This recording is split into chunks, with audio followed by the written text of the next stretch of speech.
আবার কি? সোনার ইট। আব্বাকে দেখাতে হবে। আব্বা, এই দেখো আমি সিমেন্টের বস্তার ভিতরে কি পাইছি।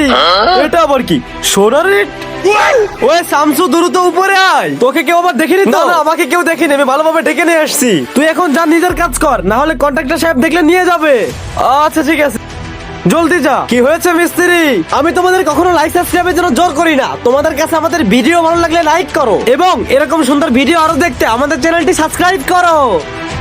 আবে শামসু, তুই কি জানিস আমার এই শতালো ছেলে সিমেন্টের বস্তার ভিতরে একটা সোনার ইট পাইছে? যা আমার নিজের ছেলেকে ডেকে নিয়ে আয়। তুই তো জানিসই এই আমার শতালো ছেলে, আর শতালো ছেলেরা কখনো বাপের আপন হয় না। তাই এই সোনার ইট আমি আমার নিজের ছেলেকে দেব। আমি তো সারা জীবন আব্বাকে নিজের আব্বাই মনে করে আসছি, কিন্তু আব্বা আজও আমাকে শতালো ছেলে মনে করে আছে। জলদি যা। আচ্ছা সাহেব, যাচ্ছি। শাওন, তোমাকে তোমার আব্বা দ্রুত রাখছে, গুরুত্বপূর্ণ কথা বলবে। অন্ধ নাকি, দেখতেছিস না গেম খেলতেছে? যা, আব্বুকে বল শাওন ব্যস্ত আছে।